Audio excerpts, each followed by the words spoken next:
अच्छा, जब आता है neoplasia of the oral cavity and pharynx, chapter number 40। तो सबसे पहले जो है न्यूप्लेजिया ऑफ ओरल कैविटी के बारे में बताया गया कि हमारी ओरल कैविटी में जो भी न्यूप्लेजिया अगर हो जाए तो उसको दो कैटेगरीज में डिवाइड किया गया, बिनाइन होते हैं, दूसरे मैलिग्नेंट। मेजॉरिटी जो ओरल कैविटी में ट्यूमर्स होते हैं वो याद रखिएगा मैलिग्नेंट होते हैं, ठीक है। बिनाइन भी अराइज कर सकते हैं एपिथेलियल टिश्यूज से, या उसका जो अंडरलाइंग कनेक्टिव टिश्यू है उससे बिनाइन अराइज करेंगे। कॉमन अब जो बिनाइन में है उसमें आते हैं पेपिलोमा, एडिनोमा, फाइब्रोमा, हेमेंजोमा, लिम्फेंजोमा। अब मैलिग्नेंट वाले जो हैं उनमें हमारे पास कॉमनली होते हैं स्क्वामस सेल कार्सिनोमा, जो कि 95% ऑफ द केसेस में ओरल कैविटी में होता है। बाकी जो है वो स्लाइवरी ग्लैंड के ट्यूमर्स हैं, लिम्फोमा और मेलानोमा। तो सबसे पहला जो बिनाइन ट्यूमर है पेपिलोमा, तो स्क्वामस पेपिलोमा याद रखिएगा मोस्ट कॉमन है ओरल कैविटी में, ठीक है। यहाँ पर देखिए फिगर में ये ओरल कैविटी में जो है स्क्वामस पेपिलोमा दिखाया गया। ये मोस्ट कॉमन बिनाइन ट्यूमर होता है जो कि डिस्क्रीट और पेडंकुलेटेड स्वेलिंग की तरह प्रेजेंट कर सकता है, ठीक है। इसमें ह्यूमन पेपिलोमा वायरस 6 और 11 जो है ये यूजुअली इस तरह की लेजन करवाते हैं, पेपिलोमा करवाते हैं, ठीक है, 6 एंड 11। तो मोस्ट ऑफ देम जो है सॉफ्ट पैलेट पे याद रखिएगा ये अपीयर होंगे, और हार्ड पैलेट पे, यूविला पे भी अपीयर कर सकते हैं, टंग एंड इवन लिप्स पे। मेजॉरिटी ये 1 सेंटीमीटर से लेस साइज़ के होंगे और वाइट कलर के होंगे, ठीक हो गया। इसको हमने कैसे ट्रीट करना है, इसको हमने सर्जिकली एक्साइज कर देना है। हिस्टोपैथोलॉजी हम इसकी भेज देंगे ताकि हम जब हमने इसको रिमूव कर लिया उसके बाद हिस्टोपैथोलॉजिकली, ताकि मैलिग्नेंसी को रूल आउट करें हम, ठीक हो गया। नेक्स्ट ट्यूमर है, अगला है एडिनोमा। अब ये भी बिनाइन ट्यूमर है, याद रखिएगा। ये एडिनोमा देखें सारे फिगर में हार्ड पैलेट पे नज़र आ रहे हैं हमारे पास, तो ये मोस्टली बनते ही पैलेट पे हैं, ठीक है। ये रेयर ट्यूमर होता है, पैलेट पे बनता है और इनको हमने बस सर्जिकली एक्साइज करना होता है। उसके बाद आता है अगला बिनाइन ट्यूमर फाइब्रोमा। अब फाइब्रोमा देखें ज़्यादातर पिक्चर्स में आप लोगों को बक्कल म्यूकोजा पे नज़र आ रहा है। तो फाइब्रोमा याद रखिएगा ये इतना अनकॉमन नहीं है, नॉट अनकॉमन यानी कि कॉमन है ओरल कैविटी में। तो कहीं पे भी हो सकता है ओरल कैविटी में, या इवन ओरोफेरिंजियल म्यूकोजा पे भी बन सकता है, लेकिन मोस्टली ये बक्कल म्यूकोजा पे हमें मिलेगा फाइब्रोमा। तो ये स्मूथ होता है, म्यूकोजा के साथ देखिए कवर हुआ है, पेडंक्यूलेटेड या इवन सिसाइल भी हो सकता है, ठीक है, और नरम सा होगा, सॉफ्ट सी इसकी फर्म कंसिस्टेंसी होगी, और इसको हमने सर्जिकली एक्साइज करना होगा। हेमेंजोमा हमें पता है एंडोथेलियल प्रोलिफरेशन की वजह से बनते हैं, ठीक है। तो ये भी ओरल कैविटी में बन सकते हैं। याद रखिएगा ये ट्रू न्यूप्लाज्म नहीं होता, लेकिन असल में एक किस्म की वैस्कुलर मेलफॉर्मेशन होती है। मोस्टली ये बच्चों में, चिल्ड्रन और जो यंग एडल्ट्स हैं उनमें हमें मिलता है हेमेंजोमा, ठीक है। और इसकी याद रखिएगा 3 हिस्टोलॉजिक टाइप होते हैं। एक होता है capillary hemangioma, then cavernous hemangioma, and third होती है mixed type, capillary, cavernous and mixed. तो इसमें होता क्या है, इसको हमने ट्रीटमेंट में डायथर्मी करनी होगी, ठीक है, या क्रायो सर्जरी के थ्रू भी हम एक्सरसाइज कर सकते हैं, डायथर्मी के थ्रू या लेज़र थेरेपी, डिपेंड करता है किस टाइप का है, कितना साइज़ है उसका, उस हिसाब से वो ट्रीटमेंट होगा। जो बड़ी बड़ी सी लार्ज लेजन होगी जिस तरह यहाँ पर दिखाया गया है, तो उसमें हमने एम्बोलाइजेशन करनी होती है फीडिंग वेसल की, जो उसको ब्लड सप्लाई कर रही है, ताकि ट्यूमर को ब्लड सप्लाई ना मिले और वो खुद ही रिग्रेस हो जाएगा, ठीक है। तो ये सर्जरी के साथ साथ एडजंक्ट के तौर पे हम करते हैं एम्बोलाइजेशन, ठीक है। जिस तरह एम्बोलस हमारी ब्लड वेसल को ब्लॉक करता है ना, तो उसी तरह वही इसमें है। यहाँ पर बुक में भी फिगर में देखें एक स्मॉल हेमेंजोमा बन गया जो कि टिप ऑफ द टंग पे बना है, ठीक है।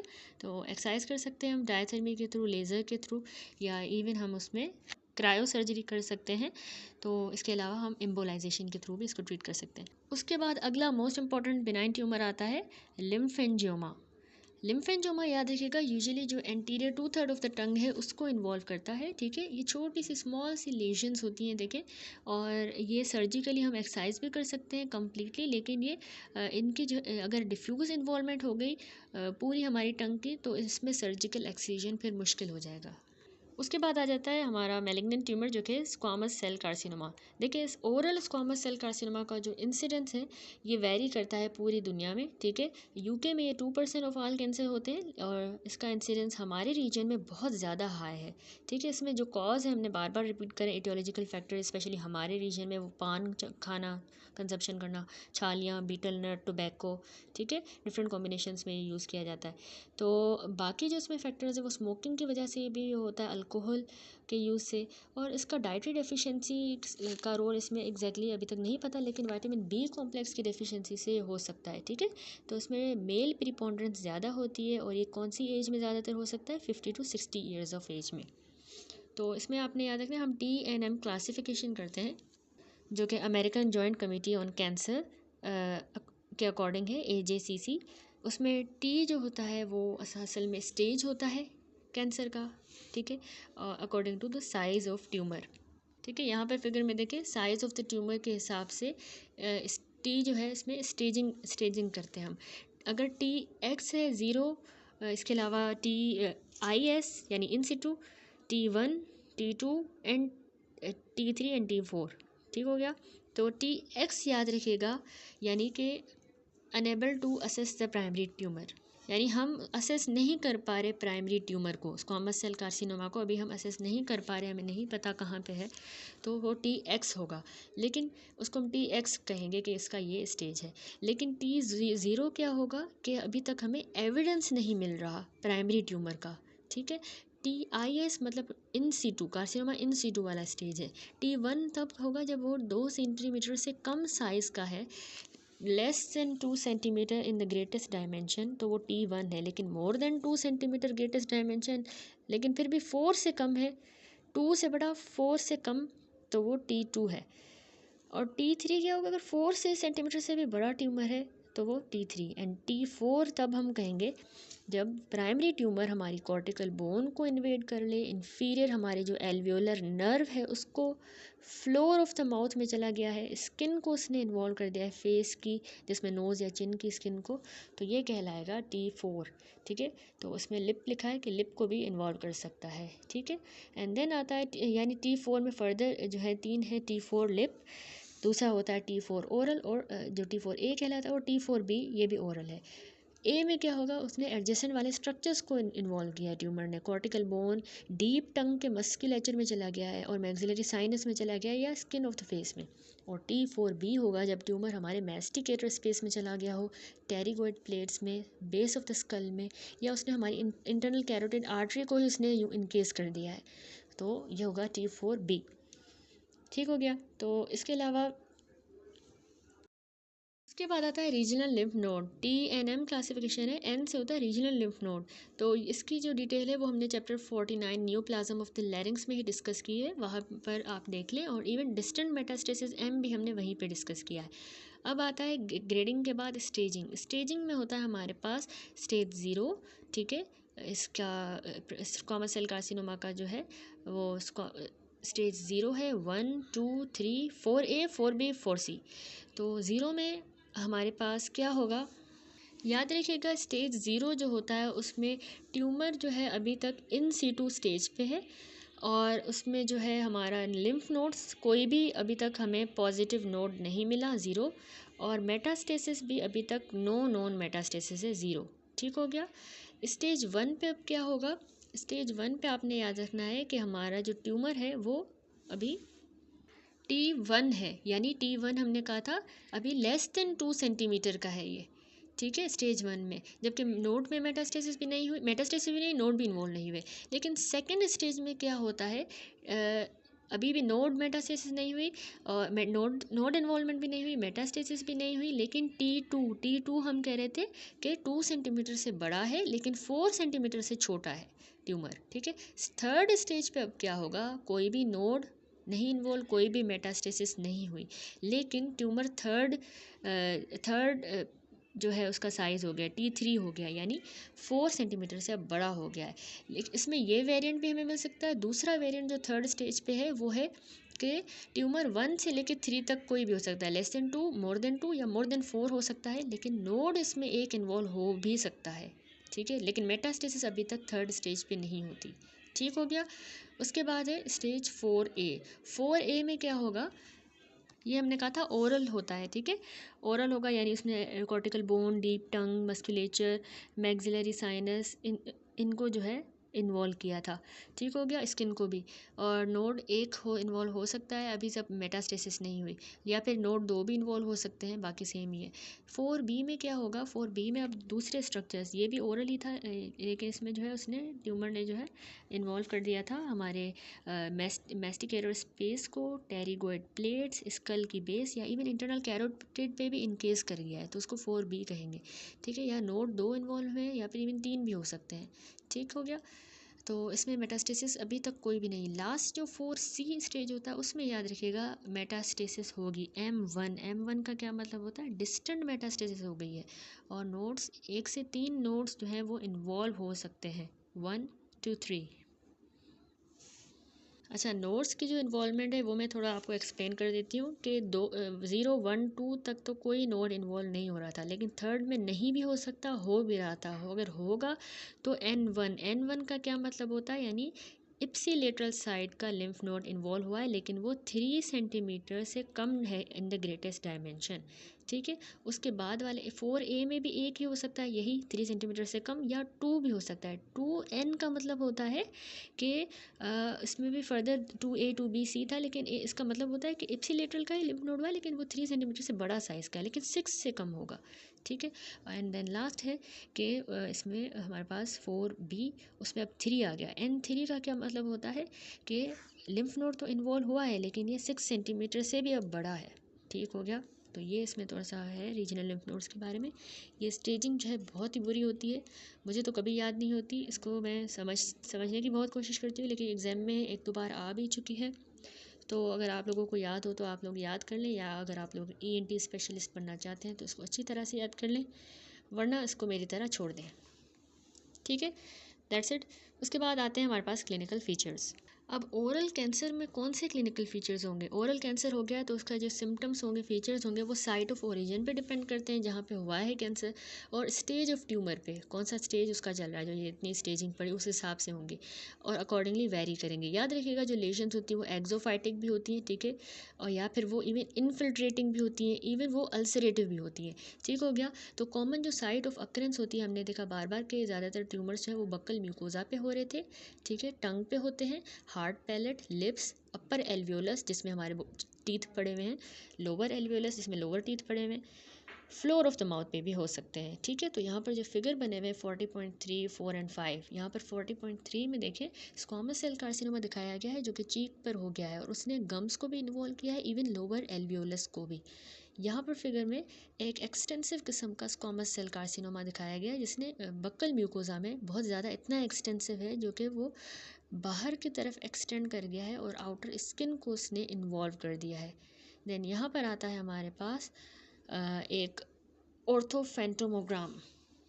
ऑर्थोपेंटोमोग्राम पे हमें इरोजन मिल रही है मैंडिबल की, ये शो कर रहा है मैंडिबल की erosion by the squamous cell carcinoma of the oral cavity, ठीक है। मैंडिबल की इरोजन ही हो गई है बिल्कुल स्क्वामस सेल कार्सिनोमा की वजह से, ठीक है। तो अब इसका ऑर्थोपेंटोमोग्राम देखें, यहाँ पे इसका ऑर्थोपेंटोमोग्राम दिखाया गया। ये होता क्या है ऑर्थोपेंटोमोग्राम, ये असल में एक्सरे होता है, लेकिन 2D एक्सरे होता है, जिसमें हमें टीथ नज़र आते हैं, लोअर एंड अपर जॉ नज़र आते हैं, और उसको थोड़े बहुत स्केलेटल स्ट्रक्चर्स। तो यहाँ पे उसका देखें तो उसने मैंडिबल की इस स्क्वामस सेल कार्सिनोमा ने इरोजन करवा दी है, इरोड हो गई है, जो हमें ऑर्थोपेंटोमोग्राम पे नज़र आ रहा है। देन कह रहा है हमें क्लिनिकल फीचर्स में जो टंग का कार्सिनोमा होता है उसमें जो यूजुअल साइट होती है, ज़्यादातर हमने सारी पिक्चर्स में भी देखा था कि टंग के टिप पे या तो हो रहे थे जिस तरह हेमेंजोमा हो रहा था, या फिर लेटरल मार्जिन्स पे कार्सिनोमा होते हैं। जो इन्फिल्ट्रेटिव टाइप होती है उसमें टंग की मूवमेंट भी जो है वो रिस्ट्रिक्ट हो जाएगी, क्योंकि वो इन्फिल्ट्रेट कर रहा है तो मूवमेंट बहुत ज़्यादा रिस्ट्रिक्ट होती है, और पेशेंट कंप्लेन करेगा कि वो खा नहीं सकता, बोल नहीं पाता, स्वेलो नहीं कर पाता, उसको डिफ़िकल्टी हो रही है। रीजनल लिम्फ नोड अगर उसके मेटास्टेसाइज हो गए हैं तो उसमें पेशेंट जो है वो पेन लेस लंप के साथ प्रेजेंट करेगा। जब भी इस तरह का पेशेंट आया है तो उसमें जो है पेन लेस लंप है, तो उसका मतलब है रीजनल लिम्फ नोड अब इन्वॉल्व हो चुका है नेक में। और क्रिसमस भी प्रेजेंट हो सकता है, तो उसका मतलब है पेशेंट के टेरिगोइड मसल्स इन्वॉल्व हो गए, स्पेशली बक्कल कार्सिनोमा में जो है टेरिगोइड मसल जल्दी इन्वॉल्व हो जाते हैं, तो उसकी वजह से क्रिसमस होता है, inability to open mouth. Tumours जो है एल्वियोलाई के या पैलेट के, वो डेंचर्स के साथ भी इंटरफेयर करेंगे, ठीक है, डेंचर्स जो ब्रेसेस वगैरह होते हैं उसके साथ। अब जब हम एग्जामिनेशन करेंगे तो मॉर्फोलॉजी, साइट और एक्सटेंट लेशन का हमने असेस करना होता है। टंग की मूवमेंट को भी हम असेस करेंगे कि टंग जो है लेजन की वजह से फिक्सेट तो नहीं होगी, रिस्ट्रिक्ट तो नहीं होगी। पाल्पेशन जब हम करेंगे तो हमें ट्यूमर की जो डीप इन्फिल्ट्रेशन है वो हम असेस करेंगे, और रीजनल लिम्फ नोड की पाल्पेशन भी हमने करनी होती है हर एक केस में, ताकि हम नोडल मेटास्टेसिस को असेस करें। ठीक है, तो हमने नोड्स को लाजमी पाल्पेट करना होता है। फीचर्स के बाद आती हैं इन्वेस्टिगेशंस। तो हमारा जो इन्वेस्टिगेशंस का एम होता है इस तरह के केसेस में, वो पहला होता है कि हम हिस्टोलॉजिकल डायग्नोसिस करें कि बिनाइन है, मैलिग्नेंट है, और उसके बाद एक्सटेंशन को असेस करें कितना फैल चुका है और मेटास्टेसिस कितनी हो गई है ट्यूमर की, तो उसके लिए हम इन्वेस्टिगेशंस करवाते हैं। तो जो बायोप्सी है लेजन की, वो हम लोकल या जनरल एनेस्थीसिया दे के करते हैं। जनरल एनेस्थीसिया में प्राइमरी ट्यूमर की असेसमेंट की जाएगी, और जो रीजनल लिम्फ नोड होता है उसकी पाल्पेशन भी हम कर सकते हैं, ठीक है, मोर एक्यूरेटली अगर हम जनरल एनेस्थीसिया देके करें, क्योंकि पेशेंट को फिर पेन वगैरह नहीं होगा तो हम इजीली पाल्पेट कर पाएंगे।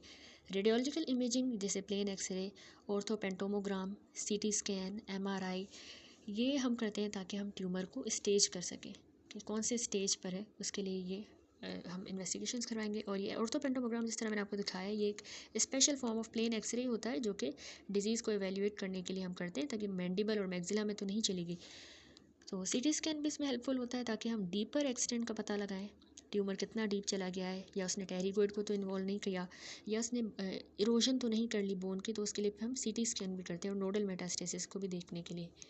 तो यहाँ पर भी देखें फिगर, यहाँ पर एक सीटी स्कैन किया गया है, एक्सियल व्यू दिखाया गया है ये, जिसमें जो है कॉन्ट्रास्ट के साथ सीटी किया गया है। ठीक है, कॉन्ट्रास्ट में हम कोई ना कोई डाई इंजेक्ट करते हैं, कॉन्ट्रास्ट डाई, तो उससे फिर हमें ज़्यादा विजिबल होगा। तो इसमें हमें एक्सटेंसिव देखें ट्यूमर की जो ट्यूमर है, एक्सटेंसिव किस्म का ट्यूमर ओरल कैविटी में नज़र आ रहा है, और उसने मैंडिबल और इवन आउटर स्किन को भी इन्वॉल्व कर दिया है। ठीक है, यहाँ पर देखिए ये टीथ है, ये स्पाइन है उसकी, और ये टीथ है, यहाँ पर देखिए मैंडिबल वगैरह का इन्वॉल्व हो गई है, ये सीटी पे हमें मिलेगा। ट्रीटमेंट में different modalities of treatment available हैं, जिसमें ट्यूमर को सर्जिकली एक्साइज करना होता है या लेज़र थेरेपी से ट्रीट किया जाता है, रेडियोथेरेपी, कीमोथेरेपी, या इवन इन सब का कॉम्बिनेशन भी यूज़ किया जाता है एज ए ट्रीटमेंट। तो जो चॉइस ऑफ मोडालिटी है ट्रीटमेंट की, वो ट्यूमर के एक तो साइट पे डिपेंड करता है जहाँ ट्यूमर हुआ है, दूसरा एक्सटेंशन कितनी हुई है उस हिसाब से, और स्टेज कौन सा चल रहा है डिजीज़ का।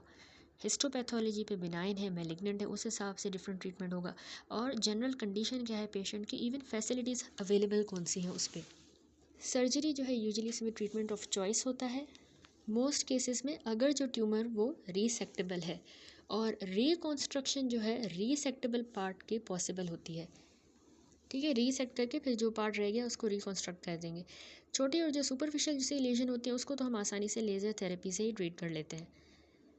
अब आता है वेरिकोस कार्सिनोमा। तो ये भी मैलिग्नेंट है, ठीक है, ये स्क्वामस सेल कार्सिनोमा का ही एक वेरिएंट है, और इसमें हमें कैरेक्टरिस्टिक वार्टी या पेपिलरी अपीयरेंस मिलती है, जो कि यूजुअली ग्रेश कलर की होगी। ठीक है, यहाँ पर फिगर में देखिए वेरिकोस कार्सिनोमा दिखाया है कि वार्ट्स की तरह का होता है, तभी इसका नाम हमने वेरिकोस रखा है। ठीक है, ग्रे कलर का होगा, ये चीक पे बन गया है। तो इसमें होगा क्या, लो ग्रेड का ये मैलिग्नेंट ट्यूमर होता है, और ये रेयरली जो है मेटास्टेसाइज करेगा, क्योंकि याद रखिएगा लो ग्रेड का है। ठीक है, तो rarely metastasize to the regional node, और ये कभी भी डिस्टेंटली मेटास्टेसाइज नहीं करता। इसकी बहुत अच्छी प्रोग्नोसिस होती है, और इसको हमने कैसे मेनली ट्रीट करना होता है, हमने बस इसको सर्जिकल एक्साइज करना होगा सेफ मार्जिन्स के साथ। देन अगला ट्यूमर है लिम्फोमा। लिम्फोमा याद रखिएगा ओरल कैविटी में हो सकता है, और इवन ओरोफेरिंग्स में भी हो सकता है। मेजॉरिटी जो है ये पैलेटिन टॉन्सिल्स में होंगे, और मेल्स में ज़्यादा होते हैं बनस्पत फीमेल्स के, ज़्यादातर ये वन साइडेड होंगे। ठीक है, फिगर में भी शोन है हमारे पास lymphoma of the oral cavity. तो वैसे मोस्टली ये जो है हमारी जो पैलेटिन टॉन्सिल्स हैं उनमें होता है, मेल्स में ज़्यादातर होगा। यूनिलेटरल टॉन्सिल्स की जो है वो इनलार्जमेंट हो जाती है इसमें। और इसके अलावा अगर लिम्फोमा जो है सस्पेक्टेड है टॉन्सिल के अंदर, तो हमने पूरा टॉन्सिल ही निकाल देना होगा, रिमूव कर देंगे, और उसको हिस्टोपैथोलॉजी के लिए भेज देंगे ताकि डेफिनेटिव डायग्नोसिस कर सकें इसके आर्किटेक्चर के बारे में। ट्रीटमेंट जो है वो डिजीज़ पे डिपेंड करता है, उसके स्टेज पे, और उसमें हम सर्जरी कर सकते हैं या रेडियोथेरेपी, या इवन हम दोनों परफॉर्म कर सकते हैं। उसके बाद आता है मेलानोमा। ठीक है, मेलानोमा जो है यह हमारी ओरल कैविटी में रेयर ट्यूमर होता है, और ओरोफेरिंग्स का भी रेयर ट्यूमर है। उसके बाद स्लाइवरी ग्लैंड ट्यूमर्स आते हैं, जो हम चैप्टर नंबर 52 में देखेंगे डिटेल में, बल्कि हम देख चुके हैं पीछे। Sorry, disease of the salivary gland वाला चैप्टर जो है आगे हम डिस्कस करेंगे। 52 चैप्टर है, उसमें हम सलाइवरी ग्लैंड ट्यूमर्स डिटेल में करेंगे। तो यहाँ पर जो है ट्यूमर्स या neoplasia of the oral cavity complete हुआ। उसके बाद आते हैं ट्यूमर्स ऑफ द नेज़ोफेरिंक्स। तो इसकी जो भी डिटेल है नेज़ोफेरिंक्स के जो भी ट्यूमर्स हैं वो हम कवर कर चुके हैं चैप्टर नंबर 29 जो नोज़ का सेक्शन है, ठीक है, उसकी वीडियोस अपलोडेड है, उसमें आप देख लें। और उसके बाद आता है tumours of the oropharynx. Oral cavity हो गया, नेज़ोफेरिंक्स, एंड देन आता है ट्यूमर्स ऑफ द ओरोफेरिंक्स। तो ये लास्ट सेक्शन है। सॉरी, इसके बाद हाइपोफेरिंक्स का डिस्कस करेंगे, वो लास्ट होगा। तो ओरोफेरिंक्स में जो ट्यूमर्स हैं, ओरोफेरिंक्स हमें पता है फेरिंक्स का मिडल पार्ट होता है जो ओरल कैविटी के बिल्कुल बिहाइंड लाई करता है, ठीक है, प्रीवियस चैप्टर में हमने एनाटॉमी में डिस्कस किया। इसकी जो रूफ होती है वो हमारी सॉफ्ट पैलेट से बनती है, ठीक है। ये देखें, ये हमारा जो पोर्शन होता है ओरोफेरिंक्स होता है। ओरोफेरिंक्स की रूफ कौन बनाता है? हमारी सॉफ्ट पैलेट से इसकी रूफ बनेगी। और ये हमारा मिडल पार्ट होता है फेरिंक्स का, ठीक है। ऊपर नेज़ोफेरिंक्स होता है, नीचे हाइपोफेरिंक्स। तो हमारा जो पोस्टीरियर 1/3 है टंग का, पोस्टीरियर 1/3, ये इसकी ओरोफेरिंक्स की फ्लोर बनाएगा। और इसकी लेटरल वॉल कैसे बनती है? यहाँ पर जब टॉन्सिल्स होंगे और जो पिलर्स हैं वो इसकी लेटरल वॉल बनाएंगे। पीछे अगर देखें पोस्टीरियरली तो पोस्टीरियर फेरेंजल वॉल होगी, ठीक है। ये बाउंड्रीज हमने रिवाइज कर ली ओरोफेरिंक्स की। तो मैलिग्नेंट ट्यूमर्स यहाँ ओरोफेरिंक्स में बहुत ज़्यादा कॉमन होते हैं बनस्पत बेनाइन के, ठीक है। हमने इसमें इसमें ओरल में भी हमने कहा मैलिग्नेंट ज़्यादा कॉमन है, यहाँ पे भी मैलिग्नेंट। तो बिनाइन ट्यूमर्स अराइज करते हैं असल में बिनाइन वाले एपिथेलियल टिश्यू से अराइज करते हैं या कनेक्टिव टिश्यू से, जिसमें वही पेपिलोमा, एडिनोमा, फाइब्रोमा, हेमेंजोमा, न्यूरिलिमोमा ये आ जाएंगे। और मैलिग्नेंट में आएगा स्क्वामस सेल कार्सिनोमा जो सबसे ज़्यादा इसमें कॉमन है। बाकी लिम्फो एपिथेलियोमा, एडिनोकार्सिनोमा और लिम्फोमा। यहाँ पर हम सिर्फ squamous cell carcinoma of the oral cavity discuss करेंगे, ठीक है, डिटेल में। और ये मैलिग्नेंट ट्यूमर है, ठीक है। याद रखिएगा कि मोस्ट जो कॉमन साइट होती है इसकी इसके ओरिजिन की वो होता है टॉन्सिलोलिंगुअल सल्कस, ठीक है। यहाँ पर ये फिगर दिखाया गया है जिसमें स्क्वामस सेल कार्सिनोमा ओरोफेरिंक्स में हो गया है, उसने टॉन्सिल को इन्वॉल्व किया है, टॉन्सिलोलिंगुअल सल्कस को, और बेस ऑफ द टंग को राइट साइड पे इन्वॉल्व किया है, ठीक है। यहाँ पे देखिए इतना अच्छा से दिखाया गया है कि इसने स्क्वामस सेल कार्सिनोमा हो गया है जो कि most commonly soft palate, uvula, posterior pharyngeal wall और पोस्टीरियर 1/3 ऑफ द टंग से भी अराइज कर सकता है, ठीक है। लेकिन कॉमन साइड जो है इसकी वो होती है हमारा टॉन्सिलोलिंगुअल सल्कस, यानी टॉन्सिल और जो टंग है उसका जो सल्कस बनता है वहाँ से, या इवन ये टॉन्सिल इटसेल्फ से अराइज करेगा। इस फिगर में भी टॉन्सिल में ही दिखाया गया कि टॉन्सिल से अराइज किया है, ठीक है। इसके अलावा हमने कहा कि सॉफ्ट पैलेट से, यूवुला से, पोस्टीरियर फेरेंजियल वॉल से, टंग के पोस्टीरियर 1/3 से भी कर सकता है। तो ओरोफेरिंक्स में ये जो स्क्वामस सेल कार्सिनोमा है ये ग्रॉसली हमें एक्सोफाइटिक किस्म का नज़र आएगा, अल्सरेटिव, या फिर उसकी जो थर्ड टाइप इन्फिल्ट्रेटिव, कोई भी टाइप मिल सकती है। इसमें वेरियस ग्रेड ऑफ डिफ्रेंशिएशन है जिसमें वेल डिफ्रेंशिएटेड भी हो सकता है, मॉडरेटली, या इवन पुअरली डिफ्रेंशिएटेड भी हो सकता है। कौन से पेशेंट जो है क्लिनिकल फीचर प्रेजेंट करेगा? साइट ऑफ ओरिजिन पे डिपेंड करता है, एक्सटेंट कितना है ट्यूमर का। पेशेंट को याद रखिएगा क्योंकि थ्रोट है तो उसमें परसिस्टेंटली उसको सोर थ्रोट होगा, माइल्ड कैरेक्टर का, इसकी इसमें यूजुअल कंप्लेन होती है। पेशेंट को डिफ़िकल्टी इन स्वेलविंग होगी और कान में जो है रेफर्ड एयर एक् होगा, ये इसमें मोस्ट कॉमन सिम्टम्स हैं, ठीक है, डिफ़िकल्टी स्वेलविंग एंड एयर एक्। और सोर थ्रोट तो परसिस्टेंट है, माइल्ड किस्म का। समटाइम पेशेंट जो है वो इनलार्ज सर्वाइकल लिम्फ नोड्स के साथ भी प्रेजेंट कर सकता है, जब उसकी मेटास्टेसिस आ जाएगी तो उस स्टेज पे ऐसा होगा। और ब्लीडिंग भी होगी माउथ से, उसका वॉइस का जो चेंज है और ब्लीडिंग होना, ये लेट जो है इसमें सिम्टम्स होते हैं। अब इसमें हमने क्या इन्वेस्टिगेशंस करवानी होती हैं? तो याद रखिएगा कि हमने इसमें पेशेंट को जो है डायरेक्ट लेरेंजोस्कोपी हमने करनी होगी ताकि हम इसका पोस्टीरियर जो थर्ड है टंग का उसको एग्जामिन करें और ट्यूमर का एक्सटेंट जो है नीचे तक देखें कि कहाँ तक ये एक्सटेंड किया है। इन्वेस्टिगेशन में हमने बायोप्सी भी करनी है, रेडियोलॉजिकल इन्वेस्टिगेशन करेंगे ताकि हिस्टोलॉजिकल डायग्नोसिस कर पाएँ और डिज़ीज़ का एक्सटेंट देख पाएँ। तो जिस तरह एक्सरे, सीटी वगैरह हो गया। ट्रीटमेंट क्या है इसमें? मोस्ट इंपॉर्टेंट आपने याद रखना है, जो ट्रीटमेंट ऑफ चॉइस होता है ओरोफेरेंजियल स्क्वामस सेल कार्सिनोमा का, वो होता है रेडियोथेरेपी। वहाँ पर ओरल में जब स्क्वामस सेल कार्सिनोमा हो रहा था उसमें हम रेडियो, कीमो कॉम्बिनेशन या लेज़र ये सब दे सकते थे, या कॉम्बिनेशन में भी। तो उस पर डिपेंड कर रहा था कि कितना एक्सटेंट है, साइट क्या है, स्टेज क्या है, हिस्टोपैथोलॉजी वगैरह हमने देखा था। फिर सर्जरी में भी हमने कहा था कि हम उसको एक्साइज भी कर सकते हैं अगर वो रीसेक्टेबल है, और फिर रिकॉन्स्ट्रक्शन सर्जरी कर लेते हैं, ठीक है। लेकिन यहाँ पर अगर ओरोफेरेंजियल स्क्वामस सेल कार्सिनोमा हो गया है तो इस केस में जो ट्रीटमेंट ऑफ चॉइस होता है वो रेडियोथेरेपी है। सर्जरी इंडिकेट तब करेंगे जहाँ पे ट्यूमर अगर लोकलाइज्ड है और वो रीसेक्ट हो सकता है तो फिर हम सर्जरी कर सकते हैं। ठीक हो गया। अगला ओरोफेरिंक्स का ट्यूमर है लिम्फो एपिथेलियोमा। ठीक है, यहाँ पे देखिए लिम्फो एपिथेलियोमा दिखाया गया ओरोफेरिंक्स में। ये असल में स्क्वामस सेल कार्सिनोमा का ही एक वेरिएंट होता है जो हाईली एनाप्लास्टिक होता है, poorly differentiated squamous cell carcinoma कहलाता है। ठीक है, और इसमें लिम्फोसाइट्स का एडमिक्सचर होता है, तभी हम इसको लिम्फो एपिथेलियोमा कह रहे हैं। एपिथेलियोमा क्योंकि इस एपिथेलियम से अराइज किया तो स्क्वामस सेल कार्सिनोमा ही है, पर लिम्फोसाइट्स हैं तो लिम्फो एपिथेलियोमा। ज़्यादातर जो यंग पेशेंट है उनमें होता है और टॉन्सिल्स को अफेक्ट करता है, बेस ऑफ द टंग को, वेलिक्यूला में भी हो सकता है। इसको रेडिएशन थेरेपी से ही ट्रीट करेंगे। अब आता है इस चैप्टर का लास्ट सेक्शन जो कि है ट्यूमर्स ऑफ द हाइपोफेरिंक्स। तो ट्यूमर के क्लासिफिकेशन के पर्पस के लिए हाइपोफेरिंक्स को हमने फर्दर 3 हिस्सों में डिवाइड किया है, जो हम डे 1 से पढ़ते आ रहे हैं कि हाइपोफेरिंक्स में पायरिफॉर्म फोसा होता है, पोस्ट क्रिकोइड रीजन और पोस्टीरियर फेरेंजियल वॉल। ठीक है, ईएनटी में हम शुरू से ये पढ़ते आ रहे हैं। तो 3 रीजन्स होते हैं फर्दर हाइपोफेरिंक्स के, और ये हमने क्यों क्लासिफाई किया है, ताकि हम ट्यूमर्स को क्लासिफाई करें। तो याद रखिएगा दोनों बिनाइन और मेलिग्नेंट ट्यूमर्स हो सकते हैं हाइपोफेरिंक्स में, लेकिन अब जो है इसमें बिनाइन जो है वो एक्सेप्शनली इतने कॉमन नहीं है, और यहाँ पर भी प्रैक्टिकली सारे ट्यूमर्स मेलिग्नेंट होते हैं। तो बिनाइन ट्यूमर्स में इसमें हमारे पास पेपिलोमा, एडिनोमा, फाइब्रोमा, लायोमायोमा और लाइपोमा है। ऑलमोस्ट सारे जो मेलिग्नेंट ट्यूमर्स होते हैं हाइपोफेरिंक्स के वो वही स्क्वामस सेल कार्सिनोमा है। इसका इंसिडेंस साइट के हिसाब से जो पायरिफॉर्म फोसा है उसमें स्क्वामस सेल कार्सिनोमा 60% है, पोस्ट क्रिकोइड रीजन में 30% और पोस्टीरियर फेरेंजियल वॉल में 10%। ठीक है, सबसे ज़्यादा पायरिफॉर्म फोसा में चांसेस होते हैं स्क्वामस सेल कार्सिनोमा के। तो पायरिफॉर्म फोसा का कार्सिनोमा सबसे पहले इसने बताया है कि मेल्स में ज़्यादा कॉमन है, 40 के बाद कॉमन है। पायरिफॉर्म फोसा की लिम्फेटिक सप्लाई बहुत ज़्यादा रिच होती है, ड्रेनेज, तो वहाँ पे इंसिडेंस जो है रीजनल लिम्फ नोड के मेटास्टेसिस का भी बहुत ज़्यादा हाई है, जल्दी हो जाएगी, यानी 75% चांस होता है।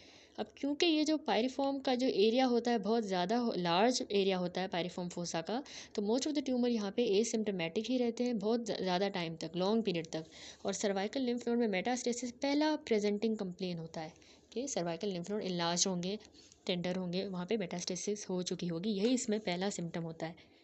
तो ट्यूमर जो है वो medial wall of the piriform fossa को इन्वॉल्व करेगी और फिर वहाँ से एक्सटेंड करेगी लैरिंग्स की तरफ, क्योंकि हमें पता है यहाँ पर देखें ये पायरिफॉर्म फोसा दिखाया गया है और उसमें ट्यूमर हो गया है, तो ये जो है लैरिंग्स तक भी एक्सटेंड कर सकता है और फिर जाके लैरिंजियल सिम्टम्स करवा देगा।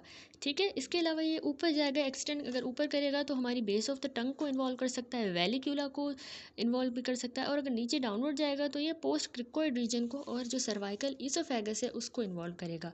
ठीक है, तो अब क्लिनिकल फीचर ये कौन से प्रेजेंट करेगा। क्लिनिकल फीचर्स में पेशेंट को एक तो हमने कहा ना प्रेजेंटिंग पहला सिम्टम होता है लिम्फ नोड की मेटास्टेसिस, क्योंकि यहाँ पे लिम्फेटिक बहुत ज़्यादा होती है पायरिफॉर्म फोसा में। तो पहला जो है लिम्फ नोड की मेटास्टेसिस के अलावा जो है अर्ली सिम्टम बहुत थोड़े ही होते हैं। पेशेंट को जो है ऐसा महसूस होगा कि मेरे गले में कोई चीज़ है, समथिंग इन द थ्रोट। तो डिस्फेजिया, उसको जो है डिफ़िकल्टी इन स्वेलोइंग, ये लेटर स्टेज में होगा। कान में जो दर्द है रेफर्ड ओटैल्जिया, ये भी हो सकता है, और स्वेलोइंग के दौरान पेन जिसको हम ओडिनोफेजिया कहते हैं ये भी प्रेजेंट होगा।